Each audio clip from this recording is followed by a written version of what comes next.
Halo semua. Oke, jadi di sini kami ingin menampilkan video mengenai penjelasan dua buah sistem operasi.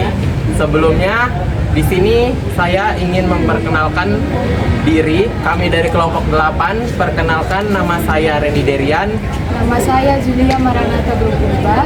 Nama saya Risna Tiana Semarangkir. Dan nantinya video ini ditujukan untuk memenuhi tugas dari mata kuliah sistem operasi. Dan selamat menyaksikan. Oke, sebelumnya perkenalkan, nama saya Randy Derian. Di sini saya akan menjelaskan tentang apa itu operating system. Nah, operating system atau sistem operasi adalah sekumpulan software yang dapat mengatur sumber daya pada hardware dan memberikan layanan bagi program aplikasi komputer. Sistem operasi sendiri merupakan komponen paling penting dari sistem software komputer. Program pada sebuah aplikasi membutuhkan sistem operasi agar dapat berjalan sesuai dengan fungsinya. Pada saat pengguna menjalankan beberapa software pada komputer, maka software tersebut memerlukan akses menuju CPU, memori, dan media penyimpanan. Sistem operasi sendiri mengatur proses tersebut dan memastikan setiap software berjalan dengan normal. Yang kedua yaitu jenis operating system. Ada dua jenis operating system. Yang pertama yaitu Symbian atau sistem operasi yang tak bebas bergerak dan dikembangkan oleh Symbian Ltd yang dirancang untuk peralatan bergerak seperti mobile. Saat ini, Symbian OS telah banyak digunakan oleh berbagai vendor produk peralatan komunikasi mobile pada berbagai jenis produk mereka yang bervariasi. Symbian sendiri terdiri atas beberapa jenis OS atau operating system, yaitu Symbian S60, S80, S90, dan UIQ. Nokia lebih berkutat pada S60, S80, dan S90.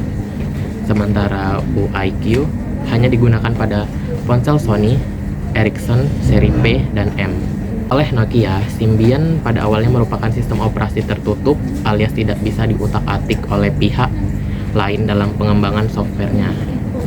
Namun karena terdesak oleh Android yang sudah open source, akhirnya Nokia merilis Symbian S3 yang sudah go open source alias dipersiapkan menuju sistem operasi terbuka, namun belum sepenuhnya open source.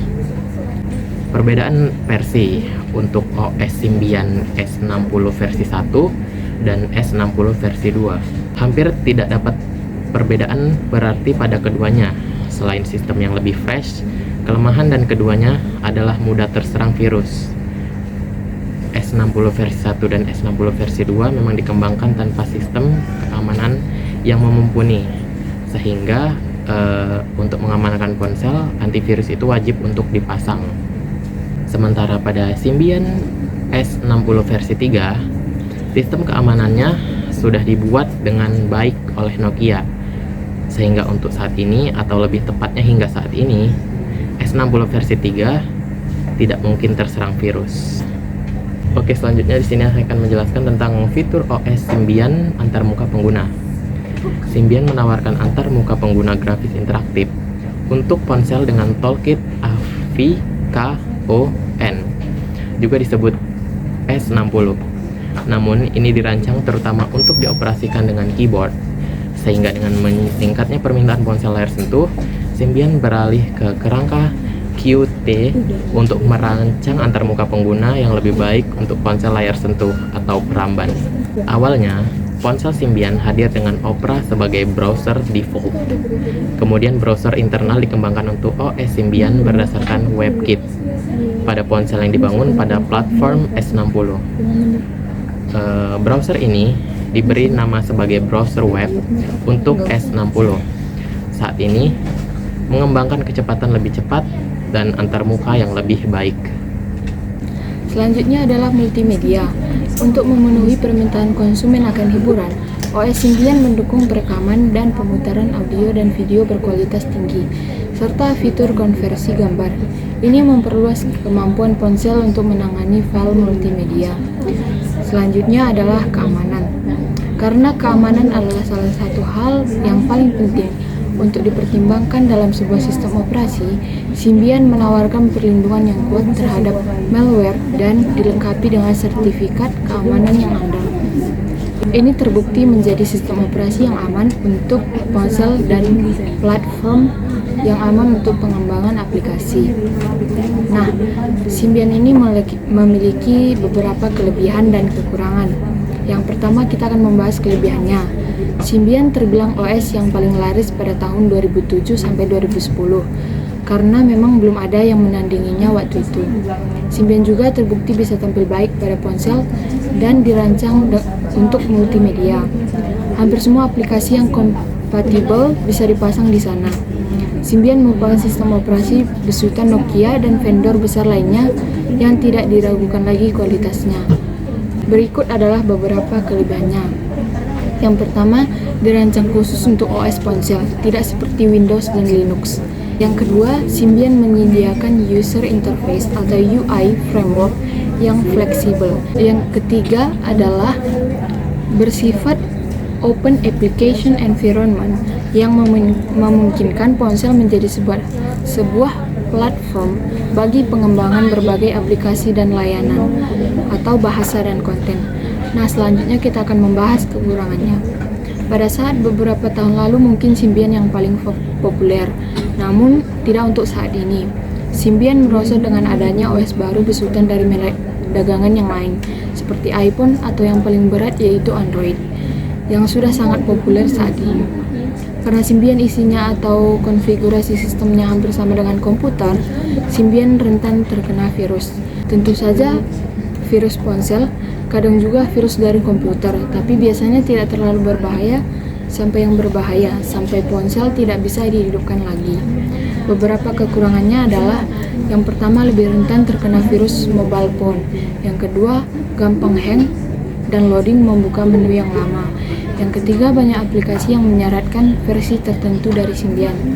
Sekarang keseluruhan saham di Symbian Limited telah dimiliki oleh Nokia dan posisi sistem operasi Symbian sebagai penguasa pasar sistem operasi bergerak telah direbut oleh sistem operasi buatan Google yaitu sistem operasi Android yang meluncur pada akhir tahun 2009 dengan ponsel pertama HTC Dream G1.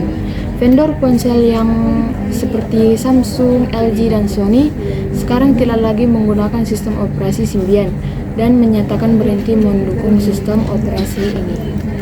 Sistem operasi yang kedua adalah Solaris.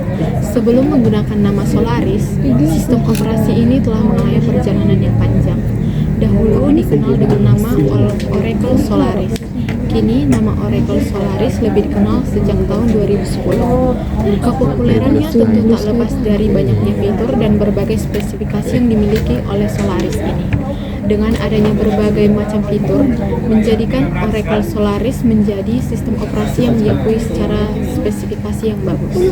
Kemudian, fungsi dari Oracle Solaris secara umum memiliki fungsi yang sama dengan berbagai sistem operasi komputer lainnya. Sistem operasi ini lebih punya fungsi yang lebih signifikan, terutama bila digunakan sebagai sistem operasi yang dapat dijalankan pada berbagai arsitektur perangkat keras. Oracle Solaris berfungsi sebagai sistem operasi yang dapat dijalankan pada perangkat keras dengan spesifikasi x64-bit, x86-bit, dan SPARC. Yang selanjutnya adalah kelebihan dan kekurangan Oracle Solaris.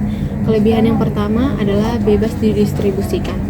Kelebihan yang kedua yaitu sistem restore mirip dengan restore pada Windows. Yang ketiga, virtualisasi dalam berbagai bentuk.